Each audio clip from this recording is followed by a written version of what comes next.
Actress Kareena Kapoor ने अपनी किताब प्रेगनेंसी बाइबल पर उठे विवाद को लेकर जबलपुर हाईकोर्ट में मंगलवार को जवाब पेश किया है। करीना की तरफ से उनके वकील ने हाईकोर्ट को बताया कि किताब के टाइटल में ऐसा कुछ भी नहीं है जिससे कि किसी की धार्मिक भावनाएं आहत हों या फिर किसी को ठेस पहुंचे। करीना कपूर ने 9 अगस्त 2021 को यह किताब लॉन्च की थी। जबलपुर के वकील क्रिस्टोफर एंथोनी ने 2022 में हाईकोर्ट में याचिका दायर कर करीना कपूर के खिलाफ FIR दर्ज करने की मांग की थी। उन्होंने ईसाई समुदाय की धार्मिक भावनाएं आहत करने का आरोप लगाया था। इस मामले में पहली सुनवाई अगस्त 2022 में हुई थी। तब हाईकोर्ट ने राज्य सरकार को भी पार्टी बनाने को कहा था। वकील एंथोनी ने इसके बाद कोर्ट में मेमोरेंडम लगाया। इस मामले में 10 सितंबर को जस्टिस GS आहूवालिया की कोर्ट में सुनवाई होगी। आज जो है हाईकोर्ट में विचाराधीन है। आज करीना कपूर खान की ओर से क्या पक्ष आप लोगों ने रखा है? जी, तो अगर मैं संक्षिप्त में आपको थोड़ा सा मैटर के बारे में बताऊं तो करीना कपूर खान ने एक किताब लिखी थी जिसमें उन्होंने मैटरनिटी के दौरान जो उनका जीवन था उससे संबंधित बातें कुछ बताई थी उस किताब में,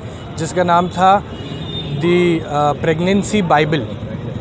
तो उसी को लेके एंथोनी साहब हैं, क्रिस्टोफर एंथोनी, जिन्होंने एक यहाँ पे मध्य प्रदेश हाई कोर्ट में याचिका दायर की थी जिसमें उन्होंने ये एलिगेशन लगाया था कि इस शीर्षक के द्वारा जो क्रिश्चियन समाज है उससे हमारी भावनाएं, जो समाज से जुड़ी भावनाएं हैं, धार्मिक भावनाएं हैं, उनको आहत पहुंचा है। और उन्होंने ये मांग की थी कि इन पे 292 IPC एंड 295, 294 IPC के तहत एक मुकदमा दर्ज किया जाए, जिसके संबंधित ये याचिका उन्होंने दायर की थी। 292, 294 धाराएं जो है IPC की, वो ये बोलती हैं कि कोई अश्लील पुस्तक का विक्रय और धार्मिक भावनाओं को ठेस पहुंचाने के एवज में ये धाराएं लगाई जाती हैं, इन पे मुकदमा कायम किया जाता है। आज हमने कोर्ट के संबंधित एक 700 पेज का रिप्लाई फाइल किया है, जिसमें हमने कोर्ट को ये बहुत अच्छे से बताने की कोशिश की है कि जो बाइबल शब्द का यूज़ है वो किसी व्यक्ति विशेष या किसी वर्ग विशेष की भावनाओं को ठेस पहुंचाना उसका बिल्कुल भी मतलब नहीं था।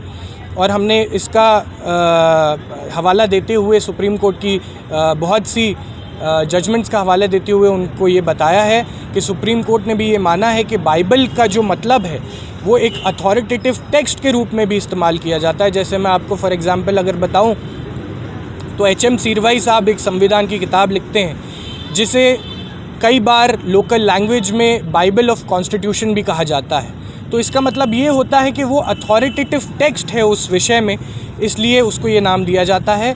तो हमने ये पक्ष रखा है और इसकी अगली सुनवाई 10 सितंबर को है। तो अब देख